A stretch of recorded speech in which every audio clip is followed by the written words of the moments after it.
Well, my doctor's in Rutland, and Rutland, I think it was Rutland, just got a whole bunch of robotic things for surgery. Yeah, that's the Da Vinci. Yeah. Yeah. Is it? Yeah. Oh, Have you seen that video that was kicking around the internet of one of those machines stitching a cut in a kernel of corn? They Really? It's amazing. Hey, how's it going, Richard? I had an early Oh, yeah. one when I had my bladder replaced with part of my intestine. Wow. And the whole reason is that the Da Vinci can make the fingers don't wobble Right. like surgeons. Right. Yeah. And so that operation 19 years, almost 20 years ago, worked out fabulous. And thank you, Dr. Da Vinci. Good morning. That was a really early version of Da Yeah. Vinci. Wow. Much more sophisticated now. I mean, yeah, I can imagine that. When I don't know whether I got it from the portal or what, but I'm not sure what surgeries are going to be using it for. Yeah, right. So far, Well, pretty so much everything. the only Yeah. last thing Yeah. to test is the Robotic audio. surgery. But Richard, you're able to hear us, okay? I am. Can you hear me okay? Okay, and we can hear you, okay? Yeah, we're testing out the new laptop today, and so far everything's going really well. So Oh, The no, future due is time now. something Don't goes jinx wrong. it, man. Yeah. no technical difficulties yet. Huh? No, and we've had this laptop sit in the office for a while, so we decided to test it out. And it's yeah, it's working much more smoothly than my laptop was. So, Nice. and Rennie, did you get Nicole's message? So she left a couple voicemails this week. She can help you with email settings so that we can make sure you're getting our communication. So we had a similar issue with Mark Foster earlier in the year, and Oh, he yeah. also had a Comcast email. So Uh-huh. it was our two board members with Comcast emails stopped getting our email communications. And when we reached out to our IT, Yeah. they told us there had been an update to Comcast security settings. Oh, So Nicole was able to work with Mark and update his settings, and he's, as far as I can tell, has been getting all our communications. So oh, if you have time after I the meeting, haven't show. gotten that yet. Okay. So yeah, if you want, Nicole can sit down with you after the meeting and we Mhm. can make sure that's all sorted out. Okay. So, yeah, Yeah. but it's great to see you. Yeah, today. because it seemed funny that it was this big gap and I Yeah. wasn't getting anything from it. Yeah. I'm wondering, what's going on here? I know there are meetings and Yeah. stuff like that happening, Yeah. you know? You got the one for the annual speaking of, retreat though, what do we right? need for a You form? got That one, yeah. Form is 7. It's weird that you got that one, but none others. Yeah, And I guess we'll have to make sure we have the right phone number for you if you didn't, because I left Give two it a couple minutes, voicemails eh? for Oh, you you. did? Yeah.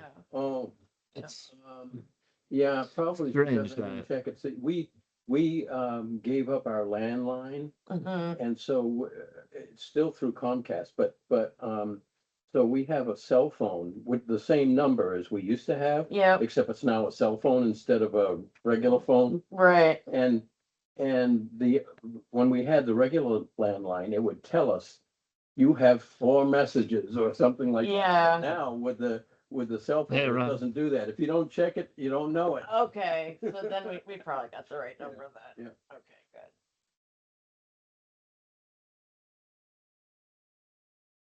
so we're up to 5. Right. And that Good morning. There we go. all right. That makes us a quorum, doesn't it? That's a quorum. Right. And there's nobody I'm expecting. Well, Dave's the only one who, of course, won't be here today that I'm aware of. So we could give it another minute or two if you want. Well, let's kick it off and start Yeah. with the intro stuff. And if others come in, that's great. All right. Good morning, everybody. We'll kick off the June ACEDC board meeting. Dave Castle can't be here this morning, so I'm going to facilitate in his absence. Let's do a quick run around the room for those that don't have their names on Teams for the recording. I'm Chris LaPierre, I'm the board treasurer. I'm Richard McCurr, Middlebury rep. Rennie Perry, Virgin's rep. Nicole Bashan, ACDC. And Alex Armani Munn, Executive Director, ACDC. Thank you all. just to be sure you are recording.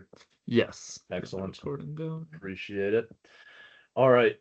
Any changes from anyone on our agenda for the morning? Hearing, seeing nothing. All right. We've all had a chance to take a look at the May minutes. If there's any comments or questions, we'll address them. If not, we'd take a motion to accept them as So moved. published. Thanks, Rennie. I'll second. Thanks, Richard. First and a second. Any other discussion? All those in favor of accepting the May minutes, say aye, please. Aye. Anyone opposed? Hearing nothing. What was that? I heard somebody. That was an untimely cough, I'm sorry. Oh, that's quite all right. Motion carries. May staff activity report, Alex. Yeah. All yours. So there's a full staff activity report on SharePoint for May.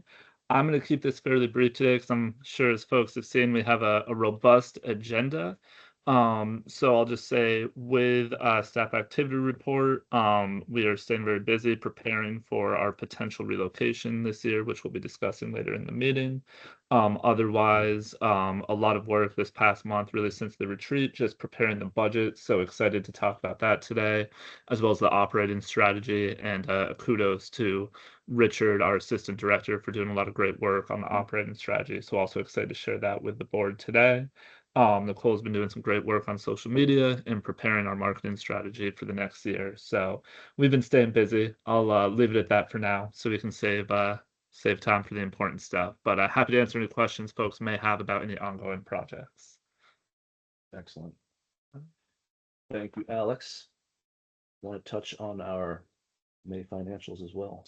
Yes, so we have our May financials available in SharePoint. The one thing I do want to call out on that is you will see a net income year to date of $64,000. Just want folks to be aware that that number is a little bit juiced. We received a payment of $40,700 from the town of Middlebury that will be paid out to Otter Creek Engineering for work at the Middlebury Industrial Park. So that money will be going out the door probably this week. So it hadn't hit expenses quite yet. But with that said, that leaves us at about $24,000 in net income on the year. So again, we'll wrap up the fiscal year here at the end of June, but it looks like we'll have a pretty healthy surplus at the end of this year, which I think will help pad any deficit we may face next year. So really pleased with where we're into the year financially. And yeah, we'll do a final report on just fiscal year 26 performance next month. So You like black ink, Alex? yes. Right on. Thank you. M&C activities.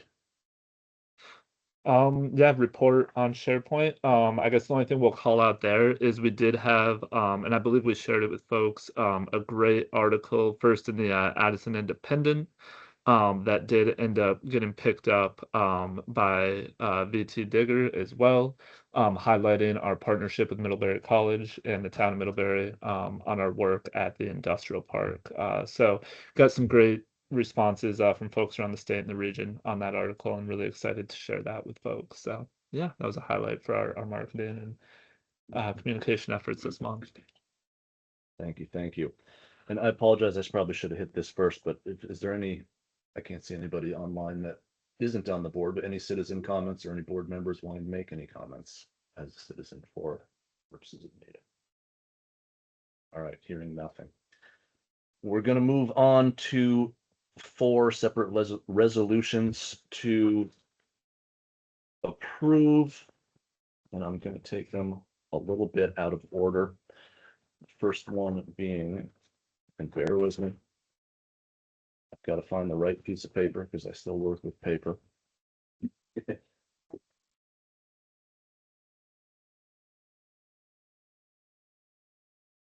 First one we're going to hit is to appoint Amy Carlin to the ACEDC Board of Trustees. Sue, we understand you're the one being replaced, and thank you for your service and congratulations.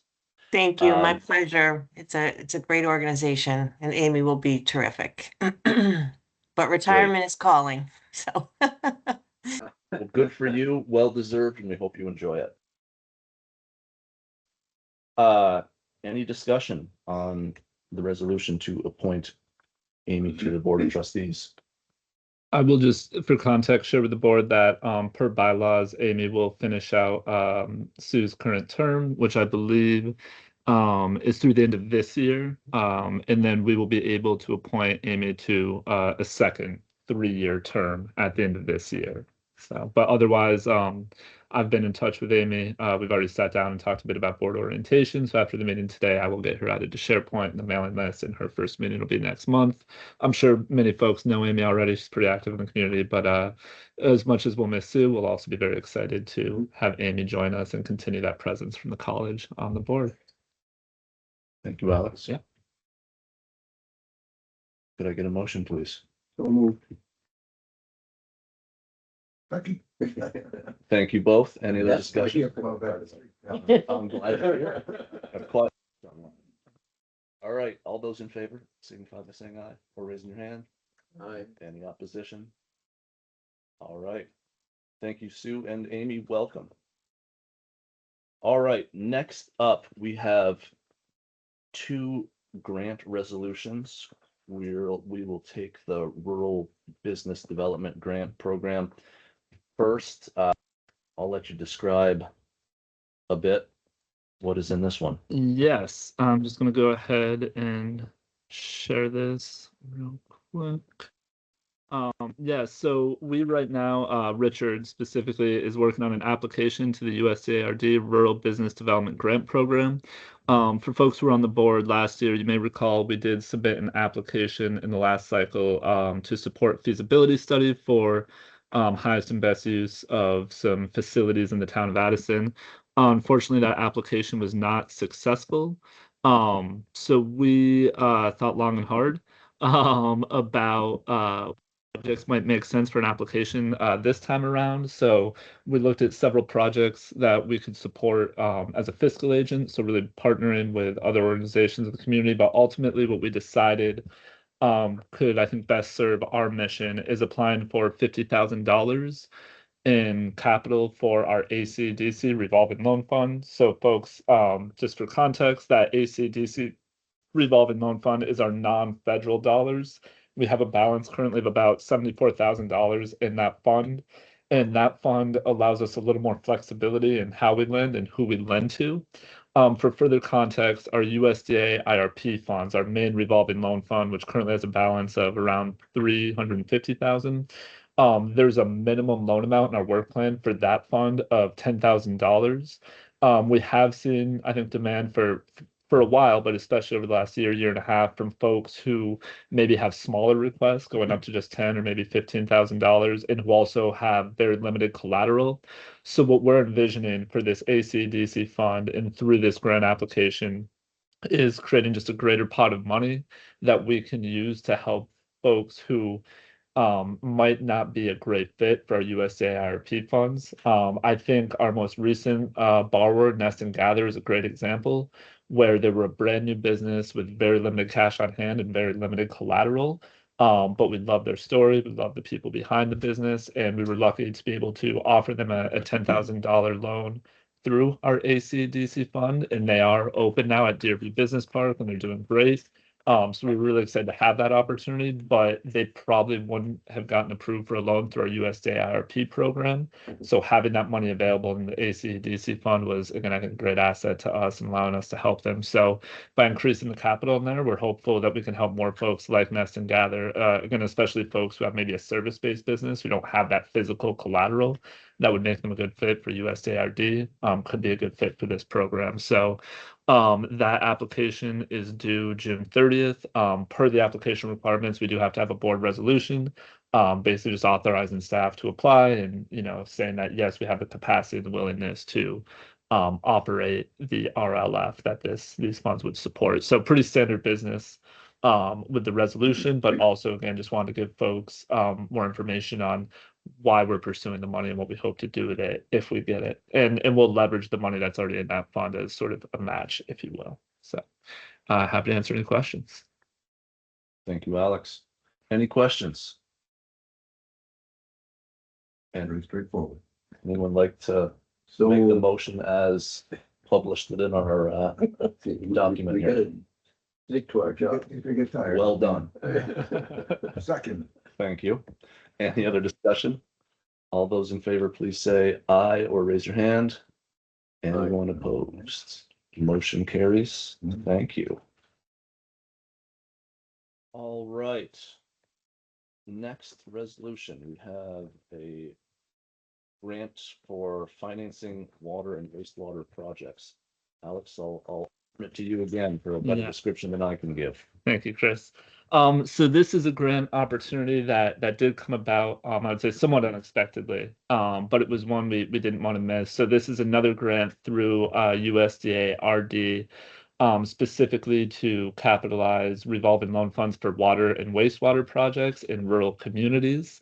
I can certainly attest, and I think Richard can attest as well, to the volume of conversations we've had recently. And I think Greg Faust from Bristol on the call as well can also attest to just the critical need we have here throughout Addison County for improvements to water and wastewater infrastructure, especially in our smaller municipalities. And thank you to Elise Schombacher, our board member, for sharing this opportunity with me. And when she did send it my way, I knew it was, again, an opportunity we didn't want to miss out on. So what we're proposing is an application for $100,000 with a $50,000 match. And again, we would be able to leverage that money to support what I think would be pre-development work. So a lot of the engineering and studies required to advance water and wastewater projects. And again, in all of our housing discussions, whether it's in a place like Ripton or Bridport or Cornwall or New Haven, we know there's a great need for this money. The only other thing I want to mention on this is, as I'm sure folks are aware, we've now committed $25,000 in matching funds for our IRP application, matching funds for our RBDG application, and matching funds for this application. Just so folks are aware, I would love it if we found ourselves in the dilemma that we've been approved for all three applications, and all of a sudden we've committed more matching funds than we have. I think that's extremely unlikely. In the event that we do that were to happen, or we were to be approved for two applications exceeding, what we have available in matching funds, we would then just have to choose which one we want to proceed with. But again, just wanted folks to know that we're kind of mindful of, the commitments we're making in matching funds, and again, hopeful to have the opportunity to be able to pick and choose where we're sending our money. But for now, we just continue to use that ACEDC balance of $74,000 as a tool to leverage as matching funds for these opportunities. So happy to answer any questions on that. I know it was a pretty basic overview. I did include a PDF on SharePoint with a little more information specifically on this program. So if folks want to review that and send me any questions after the meeting, happy to answer those. But that's, again, another one with a July 3rd deadline. And per USA requirements, we do have to have the board resolution. So we pulled that one together kind of fast. We'll also have Camille helping us with that application, which is great. So, yeah. I do have a question, just out Yeah. of curiosity. So in the county, there's a handful of water districts, and I'm not sure if they're technically municipalities or not. Do you know if they could, if they're not, if they could be the Yeah, beneficiaries I of? believe so. And Okay, I mean, good. I would have to refer back to the requirements, but I imagine because it's specifically targeted at rural areas, I think that's fairly common. So yeah, I imagine we'll be okay there. Good. Yeah. And I think I saw Adam Luigi on the call. Adam, this is one that I would love to, as we're finalizing this application, would love to have a conversation with you about how we can maybe partner with the RPC, both on the application and on administration of this if we got these funds. So apologies, I haven't Great. been in that, Great. but yeah, I would love to have a conversation with you about that. Okay. Any other questions, thoughts? Does this go, this type of grant more towards like engineering or studies, or does it actually get, because it's a small amount of money, so Yeah. it can't go too much to infrastructure stuff? In theory, I think it can support the capital improvements or the infrastructure, but yeah, Rennie, you're exactly right. Because of the small amount, I think it's more likely that it'll go towards the engineering work and all that. So Try to start somewhere. yep. Right. All right. Gotta have a motion from the peanut gallery. So moved. Thank you. Second. Excellent. Thank you both. Any other discussion? All those in favor, please raise your hand. Any opposition? Motion carries. All right. Moving on, the 2020 fiscal year 2027 budget. You all should see some the summary and the detail information in the SharePoint site, but Alex, I keep handing it off to you, but the floor is yours. Yeah, and I'm gonna take a moment here to just open up our workbook. So yeah, as I mentioned, we did a lot of work between the retreat and in the meeting today, working through even last weekend to finalize the fiscal year 27 budget. So just so folks are aware, on SharePoint, there's a fiscal year 27 budget folder. In that folder, we have the budget summary as a PDF. So that's really just the overview of our revenue and expenses. But I also wanted to include a budget workbook. So historically, Fred would prepare the budget in an Excel spreadsheet with several tabs that kind of fed into that summary tab. I don't believe that workbook was shared with the board in the past, or if we ever walked through that workbook with the board.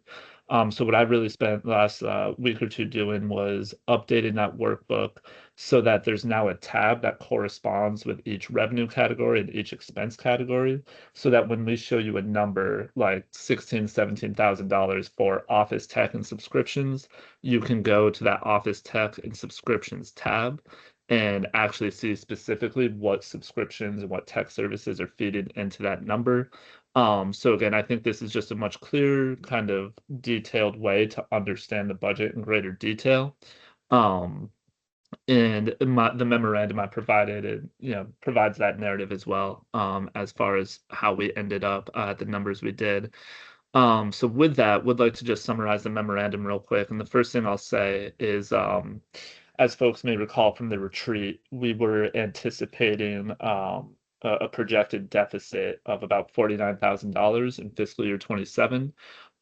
We've done some work on that, and we've gotten it down to now a projected deficit of, I believe, $34,000 in that ballpark. One of the big reasons for this was I had in my original calculations of employment expenses, specifically the FICA and the payroll taxes, had overestimated those. So those came down quite a bit. Otherwise, there was just some meandering with specific line items to again get us from that 49,000 down to about 34,000. In a contingent deficit of $11,951. So just so folks are aware, that contingent in reference to revenue in the contingent column, anything you see revenue related is money that we've submitted applications for or we're working on agreements for, but it's not guaranteed. So it's revenue that could very likely come in, but again is not contractually obligated at this point. In reference to expenses, the contingent column really just represents discretionary items that we could, if we want to exceed what's proposed in the known column, that contingent would be the higher estimate. The other thing I want to call out, and this is included in the memorandum, is that if we were to proceed with our known expenses, and if all of our contingent revenue were to materialize, our deficit then, so really our best case scenario outcome for fiscal year 27 is a projected deficit of just $1,800, which that we can manage and I think frankly turn into a surplus. And then the other thing I'll mention on that is what my goal strategically is for this year is to manage the deficit down to somewhere in the ballpark of like $10,000 to $15,000, because what that does is ensure that we're not erasing the gains we made financially in fiscal year 26. So again, I would love to end fiscal year 27 with a surplus, but if we can end it with a modest deficit of $5,000, $10,000, then we'll still be in a better financial position than we were going into fiscal year 26. So that's a very, very kind of quick overview of the budget. I will say with the resolution we put together today, there are some items at the end of the resolution that I would like either some board discussion or specific kind of board consent on. And I just have to find, here it is. So these are a few discretionary items that again would love to see included in the motion. However, that first bullet, um, looking at employment expenses in the budget, the known column represents no change to staff compensation. The contingent budget represents a 3% cost of living adjustment. I have had some communication with executive committee over the past week. They would like to come back to the board, I believe in July, with their own proposal for changes to employment compensation. So we can strike that first bullet from the motion today, and we will, in improving the budget, approve it with compensation at its current level, and the understanding that we'll do a budget amendment later, likely in July, based on the proposal that executive committee will come forward with. Otherwise, the three discretionary items, again, I just want to call out specifically. Our first, an increase in the marketing budget from $3,000, that was the number we had in fiscal year 26, to 6,000 in fiscal year 27. So this is, it's not a huge number, but we are doubling that budget. There is some reasoning and some details on why we're doing that in the memorandum. But really what it comes down to is that we just haven't been very proactive in our marketing and communications over the last couple of years, specifically as it relates to our marketing collateral. We still have, small flyers with Fred's contact info on it. So not really any point in handing that out. So we'd like to update that. We also, Nicole can attest to this, we have very, very limited like digital collateral, like photos. So when we do want to put together marketing collateral, whether it's the sponsorship packet or just basic social media posts, the majority of our photos have Barb and Karen and Fred from 3 or 4 years ago. So again, we may look at paying a local photographer just to create a portfolio of stock images that we can use in our marketing. We also, as folks may recall, in the past had great success with some success story videos, some videos of businesses we worked with that we haven't produced any of those in several years. So that's another option. And as we discussed at the retreat, I think there's a lot of potential in doing more paid promotion advertising on social media and the web. So I think, again, by increasing that number, we can be a lot more proactive and a lot more effective in our marketing communications. But if we're doubling a specific line item, I want to make sure the board's comfortable with that. And the last two items, again, that I just want to call out specifically for the board's attention are under professional development. I took my exam for AICP, or the American Institute of Certified Planners, back in May 2025. Happy to say I passed that exam. However, the last step in the process of getting that certification is submitting experience for review by a committee prior to approval. That does come with a cost of $350, and it also requires me to renew APA membership. So these are two items specifically under professional development that I will have some personal benefit from. So if the board is willing to help cover these costs, that would be great. I think it's good for me professionally, good for the organization. But again, want to make sure the board was aware of why those items were factoring into our professional development budget. And then the last item, again, I just want to call the board's attention, is $1,000. Really, again, a discretionary money for professional services. So this represents something like Camille, for example, if we want to bring in a consultant or just some extra help to help with a grant application or a special project. I think in the past, this is money we set aside for an intern. I don't really have an intention of hiring an intern in fiscal year 27, but having a small pot of money just to help with added capacity, I think is helpful. So that's currently in the contingent column, but would love to move that into the known column with the board's support. So to wrap that up, if the board wanted to approve the budget today, the motion would read, to approve the fiscal year 27 budget as presented with the inclusion of bullets 2, 3, and 4. And then, of course, the board can strike any of those at their discretion. So apologies, as always, for being so long-winded, but hopefully that provides some good detail on how we arrived at this budget. Oh, great description. Appreciate it. Any questions or thoughts from the board members? Those, the three. Yeah. Are those in both of those budgets, the contingent one and the? All of those items are currently just in the contingent column, and that's why, again, like if the board approves the resolution as is, those will move from contingent to known. So in approving the budget, you'd be approving the known column. plus those three again being pulled from contingent, and those are all expenses. The contingent revenue we don't really need approval on, since it's kind of out of our hands. So So is the contingent budget the one that ends up with a deficit of 11? of 11,000, yeah. Okay. And is there any particular strategy to kind of deal with that? Because quite frankly, I'm on a lot of boards, Yeah. and I can't remember a time when I voted for a deficit budget. And so, if we can't get it to a non-deficit budget at this point, is there some sort of a strategy to get it there? Yeah, so that's a great question, Renee. And I will preface it by saying we took a very conservative approach to projecting revenue for fiscal year 27. So for example, we didn't the two USDA grant applications that we're submitting, we did not include any revenue from either of those in the contingent. So that's additional revenue above and beyond what's currently in contingent that could materialize, that could help us offset that deficit.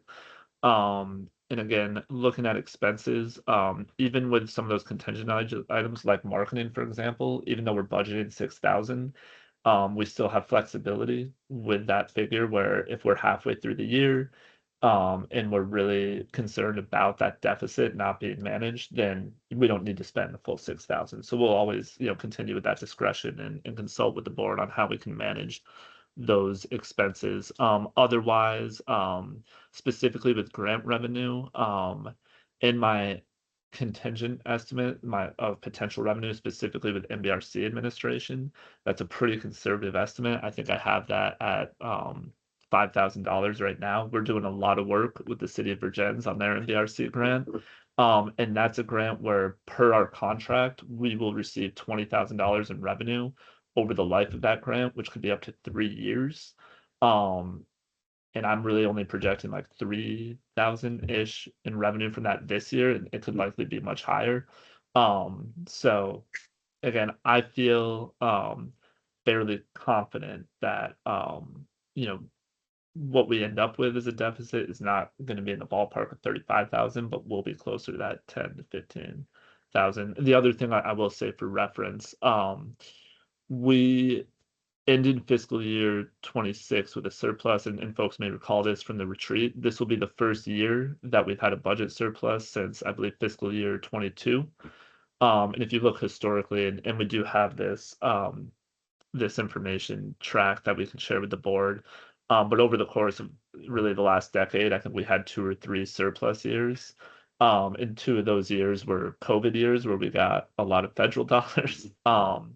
So I think we are going in the right direction now. But I agree. I mean, it seems like it's a year of investment in expenses for future surpluses. yes. So, Yeah. yeah. It looks like Nicole has a question. Nicole, thank you. Yeah, I guess I have a concern too about voting for a deficit budget. I've never been able to do that. Why wouldn't we focus on increasing the revenue by getting more memberships to cover that deficit if we really believe it's going to be in the several $1,000s rather than the tens of $1,000s? That seems like something we could cover with additional memberships. Yeah, and that's a great point, Nicole. And certainly, with increased membership revenue, that's another area where, and I will say again, taking a conservative approach to putting together this budget over the last couple of years, we had budgeted $45,000 in revenue for memberships. And then we were underperforming each year, coming in closer to about 35,000. So if you looked at the value of our active memberships at the end of May, it was $38,000. If you looked at the revenue we brought in through membership through the end of May, it was just under 32,000. We have gotten some renewals in June, so that number will likely come in around, I think, 34, maybe 35,000, which is why we set 35,000 in the known budget, and I think we have 40 or 45,000 in the contingent budget. If we could grow that number higher, that'd be awesome. I think that would go a very long way in helping us offset any potential deficit. But I'll just say it's easier said than done. And I don't want to, and I think I made the promise last year that we were going to have significant growth in membership. And I was humbled in that promise. And again, we're ending the year, I think, kind of on par with where we were last year in terms of membership revenue. But yeah. Sponsorship is another one where again, we with sponsorship, we have a $2,000 sponsorship from Community Bank year to year for our business education webinar series. But we had no other sponsorship dollars last year. So I think there's a lot of room for improvement with sponsorship that could again really help address that deficit. But as always, I will say sponsorship and membership are areas where we would love to engage the board and get board support, which actually reminds me, I do want to shout out Richard. Richard McCurr did some great work over the last month or two bringing in Solid Waste Management District as a member. He sits on their board. He encouraged them to reach out to us for some grant support. We've had some awesome conversations with them, and they were very enthusiastic about signing up for membership at like tier 6 level. And again, that was a relationship that materialized or really started with a board member. So another great example of, I think, the impact that board members can have there. Looks like Sue has a question. Sue. Yeah, Alex, the rent expense, the Mhm.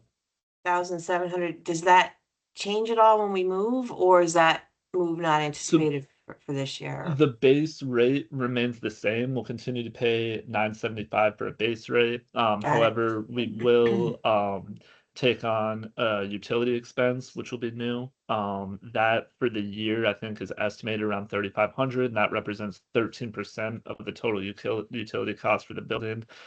There also is a small charge for tenant improvements to really do some security upgrades that the bank had to make. But that comes out to, I think, like $78 a month. So there is some additional cost, but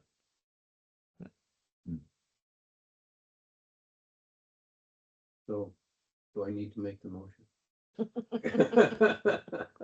If you're willing, please do. oh, Nicole's got another question. Nicole. I guess I just don't, I am unfamiliar with being able to pass a deficit budget. I've never in my life been able to do that. That's not a thing that I'm used to. So I guess I'm not understanding why we're not cutting expenses to meet demands. I mean, I am concerned about that. Well, the way I was looking at it was, I think it's really good to be concerned, first of all. Like, obviously, we should be looking to match expenses with revenue. I appreciate what Chris said about this sort of being an investment in growth and future revenue. And then the way I was looking at the deficit was kind of matching it to the 2026 surplus. You know, we could plug in a revenue line for fund balance or carry forward just to make it balanced, because we know we have that money available to cover the deficit, if that made sense. Yeah, at least that's a great point. Scott, go for it. Yeah, I mean, we're assuming that we have the balance sheet strength to float an annual loss, and I don't doubt that that's true, but framing that up with some kind of impact to the balance sheet, like what does that do to days cash on hand? What does that do to, I mean, there's a half a dozen, balance sheet health metrics you could apply. But cash is king, and especially with a small organization like this. So like, what's our current days cash on hand? What does this operating loss do to that? That would just be good to know. As far as approving a 1-year operating loss, we have to know the balance sheet has the ability to absorb it.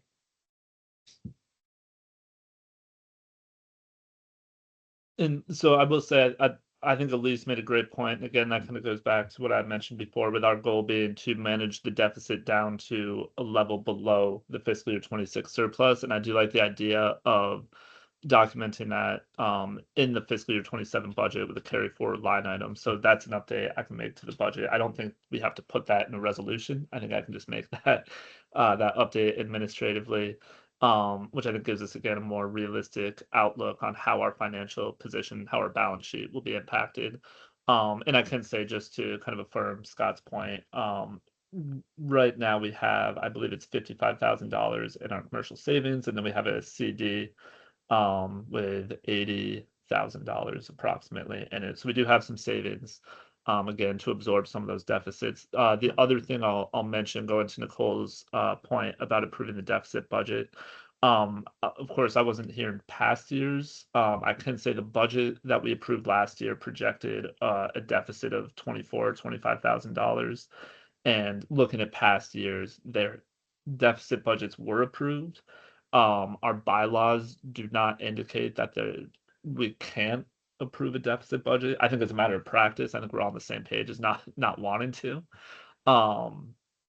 So yeah, just for a little historic context there. So what and I was think the because of thought our, of, oh, sorry.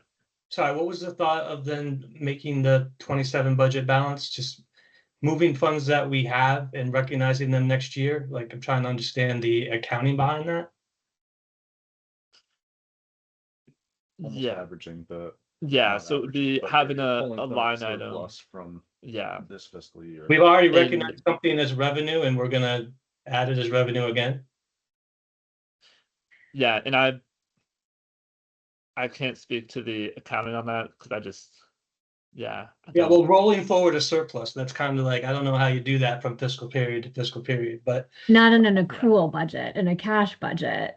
Yeah. yeah. oh no, an accrual budget, when you recognize revenue, it's recognized. You can't recognize Oh, it again. no, exactly. That's what I'm agreeing, like in an Whether you accrual accrue budget. it or whether it's real cash, it's recognized. But our cash position is basically a reserve. That Yeah. you- that to some But I'm degree you not, can I'm new here and I'm use not trying to throw a wrench in the works. I'm just saying, I'm just kind No, of. this is great. Great discussion. A negative operating budget can be okay, but I'm just used to understanding what, like, it's not sustainable. So what's the impact to the balance sheet? And it sounds like our days cash on hand is in the 6 to 9 month range, which is probably fine. But just having that bulleted on a piece of paper would be helpful. So we know what we're approving. We're accountable, right? We've got a pretty large investment in the industrial district effort, both financially and time-wise. Is there a predictable payoff in any of that? Are we looking at So, and this is another good example of, again, revenue that I think will materialize. So I can say, like, right now, I am compiling an RFP for master planning for that area of the industrial park that I will be sharing with our partners at the town, the college. Part of that RFP and managing that RFP process there will be an administrative fee included in that for ACEDC. But again, that I haven't sent them the agreement. That agreement hasn't been signed. So that's another example of likely potential revenue in fiscal year 27 that I'm not including in the contingent budget because again, I don't want to put that in there until we have a little more surety. Okay, but So that potential does exist yeah. pretty close to the surface. Yeah, for that fee specifically, as far as realizing, revenue through the development of the industrial park, that, I mean, we're, in my mind, at least a couple years out from shovel-ready sites and building on those sites that could generate revenue, but, yeah. RC. Somebody else. Yeah, I just wanted to mention, I appreciate and understand the concerns with thinking about passing a negative budget, but I also think it's important to recognize the real numbers. And there's so many variables that could swing this either way as we move along through the year. We have to recognize that as well. I think the bigger, most important thing is that we're recognizing the risks. We know we have some reserves. We understand what we need to do next year. I'm okay with leaving it as is because I think it really recognizes where we truly are. Thanks, Darcy. Yeah, I probably should already know the answer to this question by looking at the budget, but so the surplus from the current year is not used as a starting balance for the new year. No, I mean, that's not, It's a balance yeah, sheet, yeah. not a revenue. So, yeah, I mean, it's reflected on the balance sheet, but in like the budget, no, we don't reference that surplus at all. So, but as Richard mentioned with that cash, like we I don't anticipate any need to pull money from savings until, worst case scenario would be like April or May last year where cash could get potentially tight.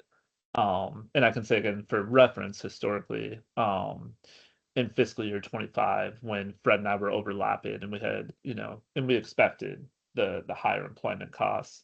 There was a point, I think it was in early May 2025, where we did have to move $20,000 from savings into our operating account just to cover expenses. That was kind of the first thing that happened right before I took over financial control. So that was exciting. It was partially the timing thing, wasn't It was, yeah. Oh, And again, yeah, we kind of knew that was likely to happen. I don't anticipate the need to have to move, especially that amount of money from savings into our operating account at any point this year. And again, I think Darcy made a good point where the budget I've really set forward represents sort of the, you know, especially in the known column, it's, if no other revenue materialized other than the revenue that we know exists today that is contractually obligated, and if expenses, stayed, where they are, that would be kind of worst case scenario. So again, I feel confident that we can reduce that deficit down. But yeah. Nicole's got another question. Yeah, I think I'm probably going to be comfortable saying yes. I guess my schema would be though that this is us granting the budget capacity, right? But that if it's looking like we're really going to be in the deficit, that Alex and your team would figure out how to not go into the red, right? That we're giving you the authority to have that leeway as the leader of the organization, but that we don't really expect to have a large deficit at the end of the year as a board. Well said. Thanks, Nicole. Any other thoughts, questions? Well, before a motion, I'm just wondering, is there any modification to that motion as written other than you took out one of the items in the list there? Do we want to add, or does anybody on the board want to add anything to that resolution, given the discussion that we've had? I don't see anything, so I guess to at least put it on the floor, the motion is what's in your packet regarding the budget with the first item in the list not on there, okay? Yep. I know that was a crazy motion, but that's what I'm saying. We know what you meant. Yeah. All right, anyone willing to make a second? Look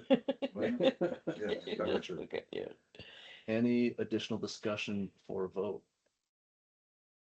All those in favor of the budget as moved, please say aye.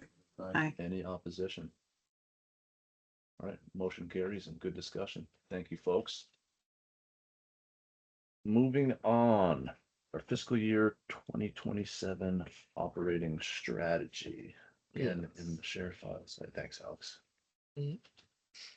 Okay. So again, do want to just commend Richard for taking the lead on this and doing some great work. So we have finished compiling the fiscal year 27 operating strategy. What I'm really excited about with this is what Richard has done is not just craft a strategy, but has also developed a tool that I think will be really helpful for staff in our tracking of progress on the operating strategy. And I should preface this, our bylaws do not require any resolution or any approval of operating strategy. So it's more of a discussion item today. But again, we've kept our focus areas of capital with sort of sub-focus on grants and loans, workforce, entrepreneurship, organizational sustainability and resiliency, and housing. So what we'll do today is Richard and I are gonna give you just a quick walkthrough and quick overview of the operating strategy, and then Richard's gonna talk a little bit about how staff will be utilizing this tool and presenting it to the board. The last thing I'll say, the written staff reports that I've been preparing each month for the board, that was a practice that was really carried over from Fred's time. What I'd like to do is to move on from those written staff reports, and what we'll be doing in the future for our staff report each month is presenting just progress specifically on the operating strategy. So what we really want to do here is marry our monthly reporting and our operating strategy, have those really combined so that we are interacting with and looking at our operating strategy every month. So those written reports are going to go away, and we'll be reporting to the board again through this tool. So with that, I'm going to hand it over to Richard to talk about our goals for grants here in fiscal year 27. Richard, if you want to take it away. Sure thing. And actually, just before I jump into grants, Alex, if you could just pop over to the intro tab. I do just want to orient people to that as well. So, not everyone enjoys working in Excel as much as I do. So I recognize that this might not be the most visually engaging tool, certainly for presentation. But I do think that this is going to really help us with everything that Alex was just describing as far as progress monitoring and tracking, so that we can, per our budget discussion we just went into, right? Like we can have some ongoing real-time looks at what have we done this month? What are we on track for? What do we need to bring to the board's attention, et cetera, et cetera. So that intro tab is just going to kind of summarize a lot of what Alex just said. So I just want to call that out for your attention as you, for your perusal. Our grants activities. This is one area where our work really will be very similar to fiscal year 2026. We are going to continue to really focus on our main grant activities, being the Buildings and General Services Building Communities Grant, that BGS grant that we know and love, as well as NBRC, and GROW are kind of three consistent ones that we've been engaged in for some time now. We are also going to be seeking some new opportunities by way of operational grants and capacity grants, again with the budget deficit in mind as well. And so this is an area that we're hoping to again continue and sustain as efficiently as possible that which we already do, and look for opportunities to increase our grant services revenue. And the more quantifiable goals are listed out, and again populate into our progress tracking things I'll get to in a moment. And yeah, so that's kind of the broad brushstrokes of the grant activities and kind of approach there. And I'll talk real quickly about loans, but similar to grants, it's really, in a sense, continuing business as usual. The two main goals for our loan program this year is, first of all, just bringing in new capital, whether that's for our USAIRP funds or the ACEDC revolving loan fund. We're also looking at opportunities for other funds like the water and wastewater fund that we discussed earlier. We do continue work with Paul Ralston and Ken Merritt on the Artisan Lending Program, which just represents another specialized revolving loan fund that could be potentially set up this year. But again, goal number one is just bringing in new capital that we can then lend out to businesses in Addison County. Naturally, goal number two is to close more loans. So again, with our loan goals this year, pretty basic, kind of standard focus on more capital and more loans. So we'll leave it at that, and I will let Richard talk about workforce. All righty. So we had some really, I think, helpful discussion about the WEP program in particular at our annual retreat, and just trying to think about what is our role in programs specifically like that, and this workforce development focus area more broadly. So again, kind of in line with what I was just describing with the grant program, we're going to continue to support and sustain efforts that are kind of known quantities in our weekly meetings with our WEP team, et cetera, supporting the successful rollout of that, as well as continuing to make referrals to things like the Vermont training program, things of that nature. A couple of new activities that I want to call out, and I do think that this will be helpful in terms of retaining membership and also hopefully boosting membership, is trying to take a position of being a bit more of a leader in the area for analyzing and kind of housing, collecting data on workforce challenges. So, I've developed a couple of survey tools, data collection tools for the WEP program, and Alex and I have been discussing leveraging that type of data collection as a member benefit, so we'd like to see that through. One of the other pieces here in our activities that I didn't really touch on is, again, continuing to push for visits from our various representatives, be that elected and appointed officials, that is what you will see largely laid out in the the workforce development tab. Alex, do you have anything to add on that one? Nope, that sounded good. Thanks, Richard. Do we want to move on to entrepreneurship? Sure thing. Great. So in the entrepreneurship tab, a few things will be kind of similar because from our previous operating strategies, because they are kind of core to our mission, right? Being in a position to meet with entrepreneurs, to consult, advise on access to working capital, things of that nature, referring folks out to appropriate technical assistance, et cetera. Some of the new or distinct activities I want to call out here involve leveraging our new business packet, kind of some of the stuff that Alex was mentioning in our budget discussion about trying to leverage our digital assets for promoting Addison County to folks outside of Addison County, considering things of that nature to try to, I think, elevate the recognition of our county, but also hopefully get more folks interested in coming and doing business with us. And those were the main points I wanted to make about entrepreneurship as well. All right. So for organizational sustainability, resiliency, and effectiveness, again, fairly standard here. A lot of our efforts around the organization this year will focus on getting settled in hopefully our new location. Otherwise, continuing to host the events that are standard year to year, and of course, focusing on membership and sponsorship.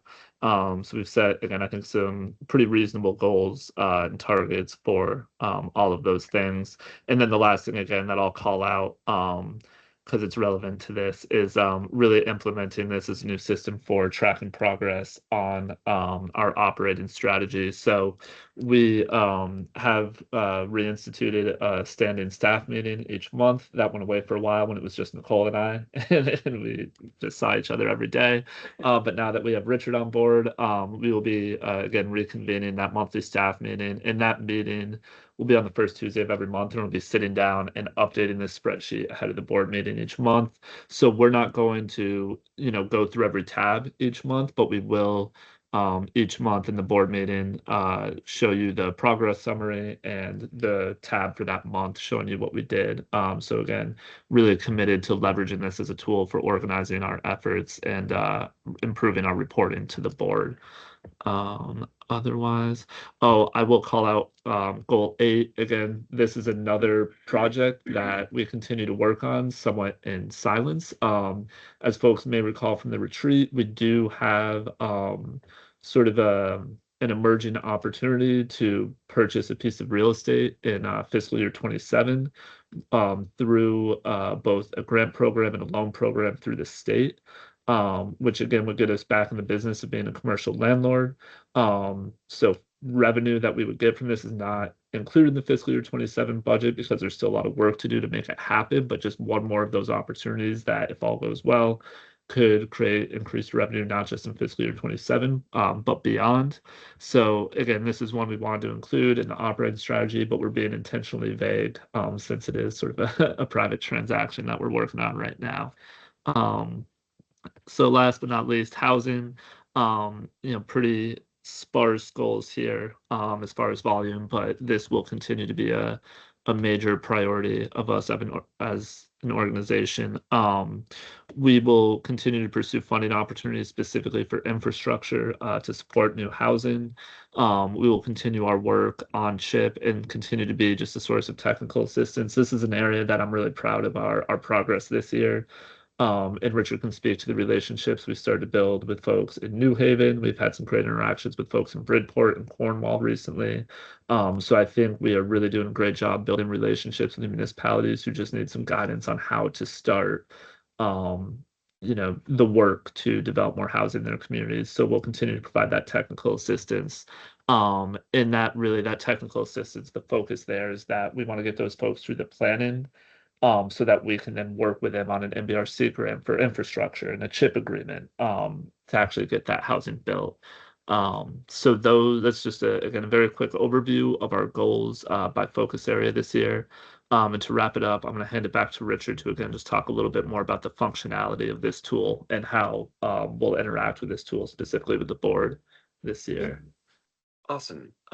So in the KPIs and tracker tab, we have all of those key performance indicators for each of those activities, that we just kind of gave a very quick overview of. We have all of that auto-populated here along with the metrics that we set, right? And some of those are quantifiable in terms of number of engagements, or quantifiable in terms of revenue metrics. And then some are, what would be a good example are a bit more descriptive or qualitative, right? Like if we're going to continue to oversee XYZ program, or like see the NEPA environmental assessment through for Jen's North NBRC, that's going to be monitored as like not started, some progress, substantial progress done. So almost more like a Likert scale. And anywho, what we'll be doing on a month-to-month basis in our staff meetings is, sitting down and for the first month of July, for instance, sitting down and saying, okay, what have we done? I just started throwing something in that's like a very known quantity, right? So we know that we're going to be doing some tracking of the GROW program in row 18, if you can kind of see where my cursor is highlighting. So great, we've done that. And now that will automatically populate into some progress summary tabs for us that we will use to have engage the board. So you will not be, as Alex has mentioned, swimming in the weeds any more than you want or need to. But once we kind of populate, okay, our monthly summary kind of as a stand-in for the monthly staff reports that are more like bulleted individual action items. We'll see a nice top-level summary of the individual month's activities, as well as overall progress towards those goals in our progress summary tab. And then everything will automatically spit into just a summary of July. So we can say, this month we've done XYZ grant application. We've realized XYZ dollars of membership renewals, what have you. Also, I did mention this back on the KPIs and tracker tab, but we have a system for adding in notes, right? So if we need to make a note of like exactly what we did, which will be more relevant for the things that aren't the normal recurring activities, like our GROW or our BGS, we'll be able to pull those notes in as well. So again, what we're really hoping is that we'll be able to pair our progress monitoring with our operating strategy and do this in a way that really increases our ability to, engage the board around really specific action items. If we're seeing something isn't on track, we can, nip that in the bud, get out ahead of it. If we're seeing something is ahead of schedule, how do we continue to double down or leverage that success? Things of that nature. So again, I know that was a lot of talking. I know Excel is like the least fun thing to look at not even 9 o'clock in the morning on a rainy day.